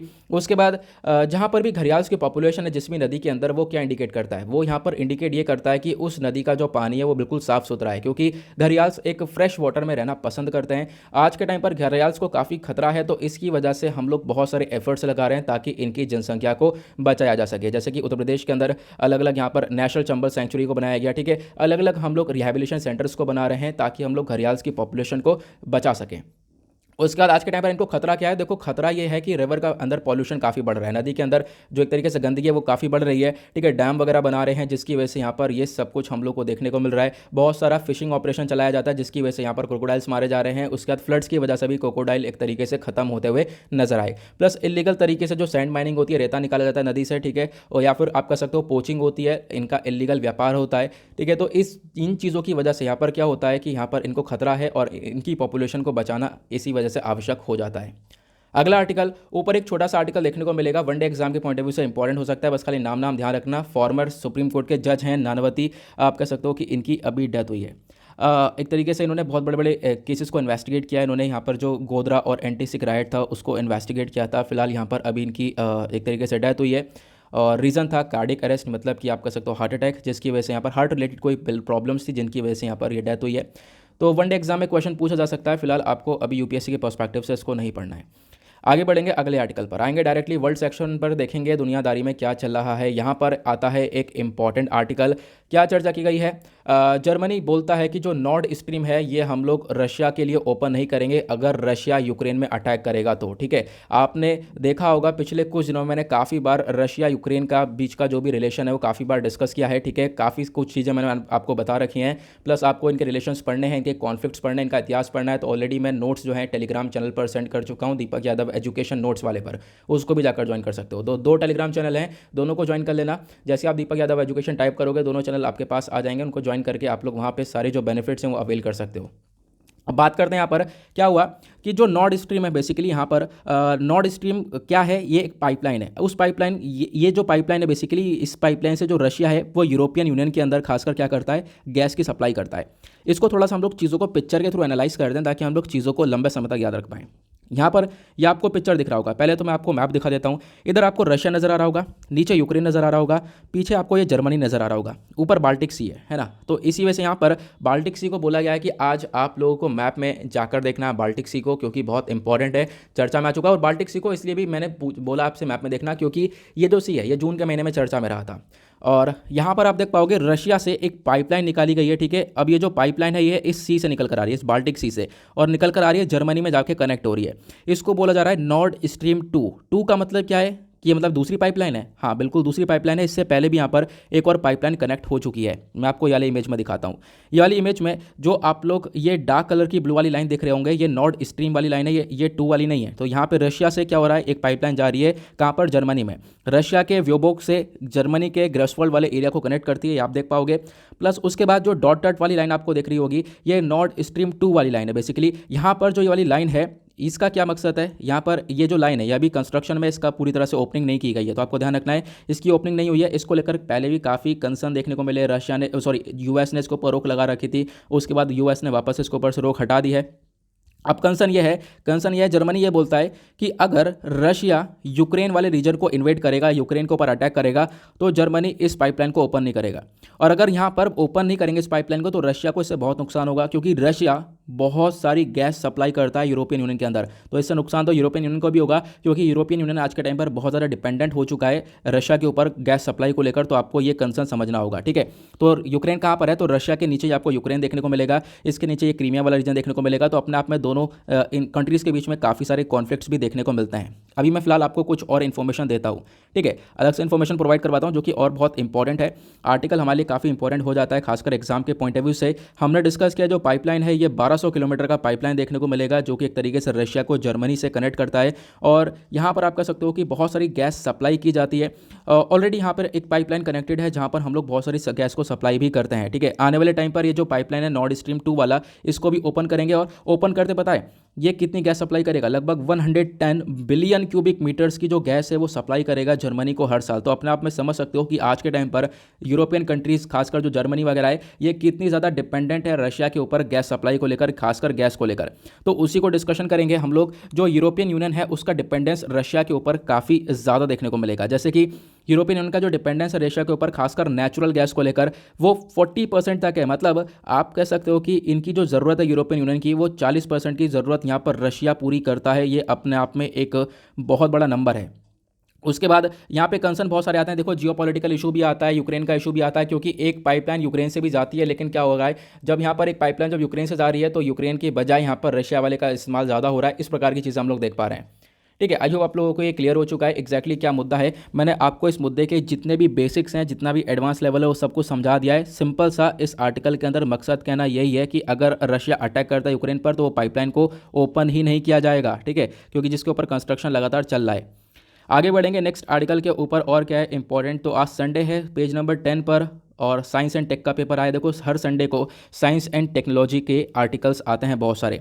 तो साइंस एंड टेक में बहुत सारे आर्टिकल हैं, जहाँ पर ये वाला आर्टिकल पोल्यूशन के बारे में चर्चा करता है। ऊपर ये आर्टिकल इंटरेस्टिंग है, नीचे आर्टिकल इंटरेस्टिंग है, ये बराबर वाला इंटरेस्टिंग है। तो डिस्कस करते हैं इनको भी, जल्दी जल्दी देखते हैं। सबसे पहला जो आर्टिकल है यहाँ पर, ये वाला छोटा सा बात करता है कार्बन सिंक को लेकर। जो हमारे न्यू रिसर्चर्स हैं, उन रिसर्चर्स ने रिवील किया है कि जो पुराने ज़माने के आप देख पाओगे फॉरेस्ट जो देखने को मिलेंगे, ठीक है, उनकी वहाँ के जो पेड़ आपको देखने को मिलेंगे, वहाँ पे उनके पास ट्री टॉप सॉइल्स होते हैं। ट्री टॉप सॉइल्स क्या होते हैं मैं आपको समझाऊंगा, ठीक है। खासकर इनको हम लोग कैनोपी सॉइल्स भी बोलते हैं। क्या? कैनोपी सॉइल्स, ठीक है। इनकी जो एक तरीके से ब्रांचेस होती हैं, जो टहनी होती है, उसके ऊपर भी बहुत सारी सॉइल देखने को मिलती है। और उस सॉइल का इंपॉर्टेंस बहुत ज़्यादा है। साइंटिस्ट ये बोलते हैं कि वो जो सॉइल है वो बहुत सारा कार्बन को एब्जॉर्ब कर सकता है। आपको मालूम होगा पेड़ का मकसद क्या है। पेड़ का मेन मकसद यहाँ पर आप देख पाओगे हम लोग को ऑक्सीजन प्रोवाइड करवाता है। जो कार्बन डाइऑक्साइड होता है, जो कार्बन है, बेसिकली वो अपने आप में एब्जॉर्ब करता है ना। जो खासकर जो उसकी जड़ें हैं, मिट्टी है, वो यहाँ पर कार्बन को एब्जॉर्ब करती हैं। लेकिन है क्या, जो जड़ मिट्टी है खासकर वो कार्बन को कम एब्जॉर्ब कर रही हैं, जितना कार्बन जो कैनोपी सॉइल है वो एब्जॉर्ब कर रहा है उसके कंपैरिजन। मतलब कैनोपी सॉइल जो है वो ज़्यादा कार्बन एब्जॉर्ब करता है, ऐसा यहाँ पर साइंटिस्ट का कहना है।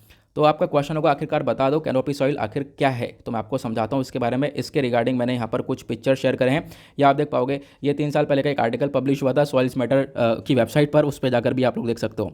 सॉइल बेसिकली क्या है? सॉइल एक बहुत इंपॉर्टेंट पार्ट है हमारे डेली लाइफ के लिए। सॉइल की वजह से क्या हो रहा है, फूड बन रहा है, हम लोग जिसको खा रहे हैं, हम लोग अपना जीवन व्यतीत कर रहे हैं, ठीक है। हम लोग काफ़ी हद तक फैमिलियर हैं सॉइल के साथ, ये आप लोगों को मालूम होगा। लेकिन यहाँ पर आप कह सकते हो रिसर्चर्स ने फाउंड किया है कि जो सॉइल्स हैं, जो ट्रीज़ के ऊपर रहती हैं, उसको हम लोग कैनोपी सॉइल्स बोलते हैं, ट्री टॉप सॉइल्स। खासकर कौन सी सॉइल, मैं आपको एक पिक्चर दिखाता हूँ। ये पिक्चर आप लोगों ने देखा होगा, ये ब्रांचेस हो गई, ब्रांचेस के ऊपर कुछ इस प्रकार से आपको ये सॉइल लगा हुआ नजर आ रहा होगा। तो ये जो सॉइल है ये बहुत ज़्यादा इंपॉर्टेंट है, इसको हम लोग बोलते हैं कैनोपी सॉइल। ये क्या करती हैं, कार्बन को ज़्यादा एब्जॉर्ब करती हैं। तो इसके बारे में एक आइडिया रखना है, आपसे पूछा जा सकता है कैनोपी सॉइल एग्जैक्टली क्या है, तो ट्री टॉप सॉइल क्या है ये आपसे पूछा जा सकता है। तो इसके बारे में आइडिया रखना होगा। साइंटिस्ट अभी और भी इसके ऊपर बहुत सारे रिसर्चेस कर रहे हैं, उसके बाद हमारे पास और भी इन्फॉर्मेशन आएगी कि ये आखिरकार कितना जो है कार्बन को अपने पास स्टोर करके रख सकता है। इस आर्टिकल पर बाद में आएंगे, पहले एक और इंपॉर्टेंट आर्टिकल पर आते हैं। अगला आर्टिकल बहुत ज़बरदस्त होने वाला है, ठीक है। इसको नोट डाउन करना चाहो तो नोट डाउन कर लेना। यहाँ पे चर्चा की गई है, हमने देखा होगा जो फूड फोर्टिफिकेशन होता है उसके बहुत सारे फायदे होते हैं कि फूड के अंदर न्यूट्रिएंट्स को ऐड करना अपने आप में फ़ायदेमंद है कि भाई हमें न्यूट्रिएंट्स मिलेंगे बॉडी के अंदर, ठीक है। फूड फोर्टिफिकेशन का मतलब ही ये होता है कि फूड के अंदर कुछ न्यूट्रिएंट्स को ऐड कर देना। लेकिन यहाँ पर परेशानी क्या है, फूड फोर्टिफिकेशन की वजह से, या फिर हम लोग जब आयरन का फोर्टिफिकेशन करते हैं तो इसकी वजह से नुकसान हो रहा है, फ़ायदा होने की बजाय काफ़ी सारे नुकसान देखने को मिलते हैं। मतलब क्या है, इसको थोड़ा सा हम लोग अच्छे से एनालाइज करने की कोशिश करेंगे। सबसे पहले हम लोग फूड फोर्टिफिकेशन का मतलब समझेंगे। वर्ल्ड हेल्थ ऑर्गेनाइजेशन ने बताया है कि फूड फोर्टिफिकेशन को हम लोग डिफाइन करते हैं as a practice of deliberately increasing the content of essential micronutrients as to improve the nutritional quality of the food supply. जो हमारा खाना है उसके अंदर कुछ अलग से एडिशनल हम लोग माइक्रो न्यूट्रिएंट्स को ऐड करते हैं। ऐड करने के बाद क्या करते हैं, ताकि फूड की क्वालिटी बढ़ जाए और न्यूट्रिएंट्स बॉडी के अंदर बढ़ जाएं। इसी प्रकार से क्या होगा, आयरन फोर्टिफिकेशन का मतलब हम लोग जब फूड के अंदर जो हमारे चावल हैं, गेहूं हैं, इनके अंदर आयरन को एक्स्ट्रा ऐड करें ऊपर से, है ना। तो यहाँ पर आर्टिकल में यही बताया गया, आयरन को ऊपर से एक्स्ट्रा ऐड करने से अपने आप में बहुत सारी प्रॉब्लम्स आती हैं, ठीक है। अगर हम लोग देखें तो जहाँ पर ज़रूरत है वहीं पर यहाँ पर ये रखना चाहिए, जहाँ पर ज़रूरत नहीं है वहाँ पर आप लोग आयरन को अगर ऐड करोगे तो कोई भी चीज़ अगर एक्सेस में होगी तो वो अपने आप में काफ़ी नुकसानदायक है, ठीक है। ये यहाँ पर बताया गया। तो इस आर्टिकल को हम लोग अब एनालिसिस करना शुरू करते हैं। यहाँ पर आप लोग देख पाओगे क्या क्या एग्जैक्टली बताया गया। इन्होंने सबसे पहली चीज़ यहाँ पर बताई है कि आज के टाइम पर हमने देखा कि आयरन बिल्कुल सेफ होता है। हम लोग सोचते हैं कि हाँ, बॉडी के अंदर आयरन होना चाहिए, इससे ब्लड बढ़ेगा, ठीक है, एनीमिया कभी नहीं होगा, आयरन बॉडी के अंदर होना चाहिए, आयरन की डेफिशिएंसी कभी नहीं होनी चाहिए, ऐसा है। लेकिन आयरन एक नॉर्मल लेवल पर होना चाहिए ना, उसको लेकर आपको फूड कंज्यूम करना है। लेकिन जब आपकी बॉडी में आयरन एक्सेस लेवल में चला जाएगा, जब काफ़ी ज़्यादा हो जाएगा, तो इससे क्या होगा, इससे सेफ्टी कंसर्न्स बढ़ जाएंगे। इससे क्या होगा, रिस्क आपकी बॉडी के अंदर बढ़ जाएगा, रिस्क बहुत ज़्यादा बढ़ जाएगा। इनफैक्ट जो बच्चे हैं वो काफ़ी सफ़र कर सकते हैं, इससे ये बताया गया। सिंपल फैक्ट यहाँ पर यह है कि जब एक टॉलरेबल लिमिट होती है वो तो सही है, लेकिन जब आप लिमिट को क्रॉस कर दोगे वो काफ़ी हद तक खतरनाक हो जाएगा, वो आपके लिए बिल्कुल भी सेफ नहीं है और उसका इम्पैक्ट पड़ेगा आपकी बॉडी के ऊपर, आपके स्टमक के ऊपर। बहुत सारे लक्षण देखने को मिलेंगे और बॉडी के अंदर नॉन कम्युनिकेबल डिजीज़ निकल कर आएंगी। मतलब कि जब आपकी बॉडी के अंदर आयरन बढ़ जाता है तो सिंपल सा मतलब यह है, उससे आपको diabetes, hypertension, even blood cholesterol भी बढ़ता हुआ नजर आएगा, ठीक है। तो ये सारी प्रॉब्लम्स बढ़ेंगी अगर आपके बॉडी के अंदर आयरन इंक्रीज हो जाता है। तो अगर आयरन कम हो जाएगा बॉडी के अंदर, तो आयरन कम हो जाएगा तो एनीमिया वाली सिचुएशन देखने को मिलेगी, जहाँ की देखने को मिलता है कि आपके अंदर बॉडी के अंदर ब्लड नहीं है, ठीक है, वाटर ज़्यादा रिटेंशन देखने को मिलेगा। इस प्रकार की जो कंडीशन देखने को मिलती है, तो आयरन को एक लिमिट में रखना होता है बॉडी के अंदर, ये बताया गया। अब एविडेंस क्या है, तो एविडेंस है हमारे पास एक टेस्ट क्या है यहाँ पर आप कह सकते हो, एक टेस्ट है जिसका नाम यहाँ पर है सीरम फेरिटिन, ठीक है। आपको ध्यान रखना है सीरम फेरिटिन, इसको हम लोग बोलते हैं फेरिटिन टेस्ट। फेरिटिन टेस्ट क्या होता है आपको समझाता हूँ। फेरिटिन बेसिकली एक ब्लड प्रोटीन होता है जिसके अंदर आयरन्स होते हैं, ठीक है। आपके ब्लड में एक प्रोटीन होता है फेरिटिन जिसका नाम होता है, उसके अंदर काफ़ी सारे आयरन्स होते हैं। अब ये जो फेरिटिन टेस्ट क्या होता है, फेरिटिन टेस्ट डॉक्टर को मदद करता है समझने के लिए कि आपके बॉडी के अंदर कितना आयरन है, ठीक है। तो उसी ब्लड टेस्ट को किया जाता है फेरिटिन टेस्ट, ठीक है, जिसको हम लोग डायग्नोस्टिक टेस्ट भी बोलते हैं। तो उस टेस्ट को करके पता चलता है कि आपके बॉडी के अंदर कितना आयरन है, ज़्यादा लेवल में तो नहीं है, ठीक है। तो ये आपको ध्यान रखना है। तो फेरिटिन टेस्ट अगर ज़्यादा होता है, मतलब आपका जो ये टेस्ट है इसके अंदर आप देख पाओगे आपके बॉडी के अंदर ये इंक्रीमेंट देखने को मिला है, तो उससे पता चलता है कि आपके अंदर डायबिटीज़ है, ठीक है। और इंडिया के अंदर यहाँ पर आप देख पाओगे बहुत सारी टीम्स है जिन्होंने इस चीज़ को एनालाइज किया और बताया बिल्कुल आयरन की अगर मात्रा बॉडी के अंदर बढ़ जाती है तो उससे high blood sugar, high blood pressure ये इंक्रीज़ हो सकते हैं, ठीक है। क्योंकि ये जो टेस्टिंग है ये भी यही बताता है और ये टेस्टिंग बताता है, तो उसकी वजह से यहाँ पर आप कह सकते हो ये चीज़ें इंक्रीज़ होती हुई नज़र आ सकती हैं। रिजल्ट्स काफ़ी खतरनाक भी देखने को मिले हैं, ऐसा ही बताया गया। क्योंकि यहाँ पर क्या है, हम लोग चावल, गेहूँ या फिर नमक ये कंज्यूम करते हैं। अगर हम लोग अलग अलग कंज्यूम करते हैं तो आप देख पाओगे हमारे अंदर बॉडी के अंदर आयरन रहेगा। लेकिन अब क्या है, इन चावल वीट के अंदर क्या होता है, हम लोग कुछ फोर्टिफिकेशन करते हैं। फोर्टिफिकेशन मतलब कि आयरन्स को ऐड किया जाता है अलग से। अगर इसके अंदर अलग से आयरन आप ऐड करोगे, पहले से काफ़ी सारी चीज़ें अवेलेबल हैं इसके अंदर, लेकिन अलग से आप आयरन को ऐड करते हो, तो हम लोग चावल भी साथ में खा रहे हैं, ठीक है। बहुत सी जगह पर चावल रोटी दोनों खाया जाता है, आप लोग देख पाओगे, ठीक है। चावल रोटी नमक वमक सब यहाँ पर खाया जाता है। अभी खट्टा खाओगे ना, ये तीनों ही चीज़ें, तो इससे आयरन का जो लेवल है वो बहुत तेज़ी से बढ़ जाएगा। अब जब आयरन का लेवल बढ़ जाएगा और आपकी बॉडी को इतनी ज़रूरत नहीं है, ठीक है, आयरन का लेवल जब बढ़ गया तो उससे क्या होगा, आपके बॉडी के अंदर ब्लड शुगर इंक्रीज हो जाएगा, ये यहाँ पर बताया गया है। तो भाई जो अलग से आप लोग न्यूट्रिएंट्स ऐड करते हो वीट के अंदर या फिर राइस के अंदर, वो ऐड करना बंद करो, या फिर ऐड वहीं पर करो जहाँ पर ज़रूरत है, ठीक है, जहाँ पर आप कह सकते हो रिक्वायरमेंट है, जहाँ पर कुछ ऐसे एरियाज है जहाँ पर लोग सफ़र कर रहे हैं इन चीज़ों से, जहाँ पर काफ़ी हद तक हंगर देखने को मिलेगा, उनको कुछ न्यूट्रिएंट्स देने हैं, तो वहाँ पर आप लोग ये फोर्टिफिकेशन का मेथड लगा सकते हो। अदरवाइज़ यहाँ पर जहाँ पर अननेसेसरी है वहाँ पर आपको ये मेथड नहीं लगाना होगा, अदरवाइज़ इससे प्रॉब्लम्स क्रिएट होती हुई नज़र आएंगी। ये यहाँ पर ऑथर इस चीज़ को मेंशन करते हैं, ठीक है। तो यहाँ पे बोला कि भाई इसके रिस्क मैनेजमेंट हो सकता है, मैंने आपको बताया। अब रिस्क मैनेजमेंट क्या है, मतलब इसको हम कैसे सही कर सकते हैं कि आपको फोर्टिफिकेशन करने की ज़रूरत नहीं है। आप जब राइस चावल दे रहे हो, राइस या फिर वीट अगर प्रोवाइड करवा रहे हो, उसकी बजाय उसको रिप्लेस कर दो, बदल दो। किससे, दाल से रिप्लेस कर दो, फ्रूट से, वेजिटेबल से, कोई ना कोई जो आप चीज़ आप रिप्लेस कर सकते हो ना, तो थोड़ा सा रिप्लेस कर दो, थोड़ा सा एडजस्ट कर लो अपने डाइट के अंदर, जिसके बेसिस पर क्या हो सकता है, आयरन का जो एक तरीके से ज़्यादा होना या फिर कम होना है वो मेंटेन हो जाएगा। ये यहाँ पर एग्जैक्टली बताया गया है। और इंडिया वैसे भी ऑलरेडी बोला जाता है वर्ल्ड की कैपिटल किसको लेकर, डायबिटीज़ को लेकर और हाइपरटेंशन को लेकर, ठीक है। तो अपने आप में ये चीज़ें बढ़ती हुई नजर आ रही हैं और इस प्रकार की चीज़ें और इन चीज़ों को बढ़ा देती हैं। और एक क्वेश्चन, और अगर जो हमारा एक तरीके से आयरन है बॉडी के अंदर ये कम हो जाता है, आयरन डेफिशिएंसी हो जाती है, तो क्या होता है, तो एनीमिया हो जाता है। एनीमिया मतलब यहाँ पर आप कह सकते हो कि ब्लड की कमी देखने को मिलती है बॉडी के अंदर, जो कि आज के टाइम पर मोस्टली वेमेन एनीमिक आपको देखने को मिलेंगी, एनीमिया से सफ़र कर रही हैं, ऐसा रिसेंटली एक रिपोर्ट ने बताया था। ये क्लियर हुआ। उसके बाद क्या है कि अब आपको यहाँ पर ध्यान रखना पड़ेगा कि जो फोर्टिफिकेशन है वो यहाँ पर आप ऐसी पॉपुलेशन पर बिल्कुल भी यूज़ ना करो जहाँ पर उनको ज़रूरत नहीं है, ऐसी जगह पर यूज़ करो जहाँ पर ज़रूरत देखने को मिलेगी। आई होप आपको ये क्लियर हो चुका है, बेहतरीन तरीके से सिंपल सा शब्दों में मैंने आपको समझाने की कोशिश की है।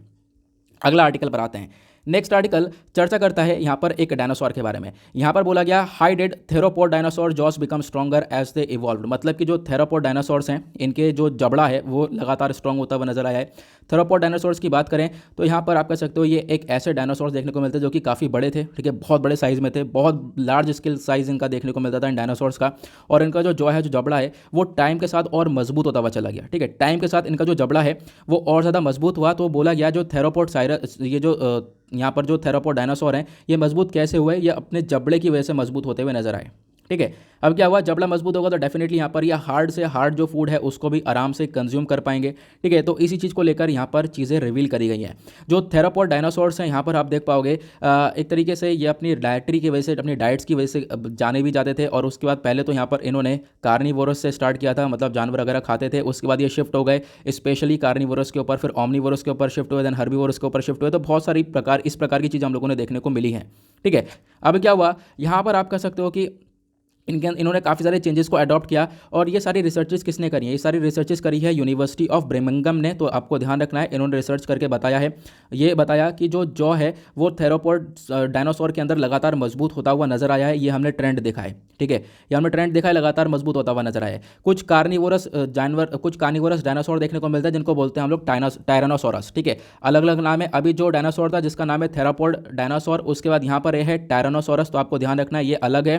तो यहाँ पर बोला गया इसका भी एक तरीके से जो जॉ है वो थोड़ा सा स्ट्रेट देखने को मिलता है। लेकिन जो दूसरे प्रकार के डायनासोर होते हैं, जो भी यहाँ पर आपके साथ टर्बोसोरस हो गए, टायरानोसोरस हो गए, इन दोनों में थोड़ा थोड़ा डिफरेंस देखने को मिलेगा। किसी के जो अपर एक तरीके से टीथ हैं, जो अपर जबड़ा है वो थोड़ा सा ऊपर की साइड मुड़ा हुआ होगा, किसी का जो नीचे वाला है वो थोड़ा सा डाउनवर्ड साइड देखने को मिलेगा। तो ये स्पेसिफिकली बताया गया है। तो ये कुछ खास चीज़ें नहीं है यहाँ पर, इसके बारे में ध्यान रखना है। यहाँ पर कुछ एग्जैक्टली कुछ खास नहीं बताया, बस यही बताया कि डायनासोर अपने आप में कैसे मजबूत होते हुए आए, उनकी खासकर जो जॉ की कैपेबिलिटी है वो इंक्रीज होती हुई नजर आई है, ठीक है। और यहाँ पर उनके डाइट की वजह से इंक्रीज होती हुई नजर आई है। और यहाँ पर आप देख पाओगे इसी को लेकर ये आर्टिकल के अंदर चीज़ें पब्लिश करी गई हैं।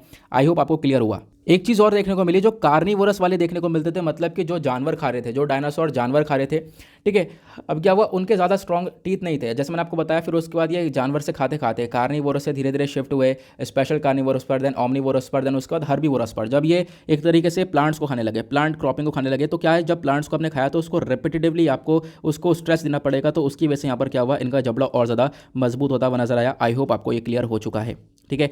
उसके बाद यहाँ पर और कोई इतना इंपॉर्टेंट आर्टिकल नजर नहीं आएगा तो उनको आप लोग स्किप कर सकते हो, ठीक है। जाकि इंपॉर्टेंट आर्टिकल तो मैंने डिस्कस कर लिए। एक आर्टिकल यह है, बोलता यह है कि देखो आज के टाइम पर पोल्यूशन बढ़ रहा है। नॉर्थ ईस्टर्न रीजन ऐसा रीजन है जहाँ पर असम, मेघालय, त्रिपुरा, ये वाले रीजन तो देखने को मिलेंगे। नॉर्थ ईस्टर्न एरिया ऐसा एरिया है जहाँ पर पोल्यूशन पहले नहीं हुआ करता था, लेकिन आज के टाइम पर वहाँ पर भी पोल्यूशन होना स्टार्ट हो चुका है, ये हमने देखा। लेकिन अभी भी फिलहाल बहुत सारे शहर हैं वहाँ पर जहाँ पर पोल्यूशन काफ़ी कम है, क्योंकि वहाँ पर इंडस्ट्रियलाइजेशन वगैरह कम देखने को मिलेगा। तो ये यहाँ पर एग्जैक्टली बताया गया, कुछ खास चीज़ें नहीं है फिलहाल। जो खास आर्टिकल थे जैसे फोर्टिफिकेशन और प्लस ऊपर यहाँ पर कैनोपी सॉइल, वो मैंने आपके साथ डिस्कस किया। उसके बाद यहाँ पर अगले पेज पर कुछ आर्टिकल्स आएंगे। फ्रीक्वेंट आस्क क्वेश्चन पेपर भी आता है, क्योंकि यहाँ पर संडे में क्या है, फ्रीक्वेंट आस्क क्वेश्चंस भी आते हैं। आप लोग देख पाओगे यहाँ पर चर्चा की गई है यूएनएससी ड्राफ्ट क्लाइमेट को लेकर। तो ये आर्टिकल मैं ऑलरेडी काफ़ी बार डिस्कस कर चुका हूँ। देखो ऐसा नहीं है डिस्कस नहीं करूँगा, बिल्कुल डिस्कस करूँगा। आज वीडियो ऑलरेडी काफ़ी ज़्यादा हो चुका है और 24 घंटे ज़्यादा हो चुका है, मैं सोया नहीं हूँ, मेरे सर में काफ़ी दर्द होने लगा है। तो इस वाले जो पेज है, इस वाले पेज को मैं आपके साथ कल डिस्कस करूँगा, या फिर जब भी टाइम मिलता है, या फिर मुझे आज भी टाइम मिलता है तो मैं अलग से यहाँ पर इसको डिस्कस करके वीडियो आपके लिए अपलोड कर दूँगा, जहाँ पर जितने भी आर्टिकल हैं, पता है ये जो चारों आर्टिकल हैं, चारों आर्टिकल मैं आपके साथ डिस्कस कर चुका हूँ। और चारों आर्टिकल के जो नोट्स हैं वो मैं आपके साथ शेयर कर चुका हूँ। अगर आपने प्रिपेयर करे उन नोट्स को तो आपके चारों आर्टिकल तैयार है, क्योंकि अभी रिसेंटली मैंने डेली करंट अफेयर वाले वीडियो में पढ़ाया था यूएनएससी के बारे में, ठीक है। उसके बाद जो दूसरा वाला आर्टिकल है यहाँ पर गर्ल्स की मैरिज को लेकर जो भी इन्फॉर्मेशन है मैंने आपको प्रोवाइड करवाई है। उसके बाद यहाँ पर आप देख पाओगे पेप्सिको को लेकर मैंने सारी चीज़ें पढ़ा रखी हैं, आपको पूरी इन्फॉर्मेशन दे रखी है कि पेप्सिको का इशू क्या था। तो अपने आप में आप देख पाओगे सारी चीज़ें मैं ऑलरेडी पढ़ा चुका हूँ। तो क्या है यहाँ पर ऐसा नहीं है कि दोबारा नहीं पढ़ाऊंगा, तो आप लोग टेंशन मत लेना, जो भी नए हो यार बिल्कुल टेंशन लेने की ज़रूरत नहीं है, ठीक है। यहाँ पर क्या है कि मैं इसको पढ़ा दूंगा, इसके ऊपर एक और वीडियो बना दूंगा। अभी फिलहाल काफ़ी टाइम भी हो चुका है, प्लस यहाँ पर कुछ और रीजंस भी हैं जिसकी वजह से मैं यहाँ पर इसको बना नहीं पा रहा हूँ, ठीक है। आगे का रिकॉर्ड कर देंगे, तो टेंशन बिल्कुल नहीं लेने का। आगे का जो भी यहाँ पर इंपॉर्टेंट आर्टिकल है वो मैं आपको प्रोवाइड करवा दूंगा। इसी के साथ करेंगे लेक्चर को समाप्त। हाँ, जो मैंने डिस्कशन किया था आपके साथ, जो इंपॉर्टेंट बात डिस्कस करी है उसके ऊपर ज़रूर ध्यान देना, और वीडियो को लाइक करना बिल्कुल मत भूलना, वीडियो को लाइक ज़रूर कर देना। और देखते हैं क्या होता है। मिलते हैं आप लोगों से नेक्स्ट वीडियो में। आज के लिए bye bye, have a nice day, thank you and जय हिंद।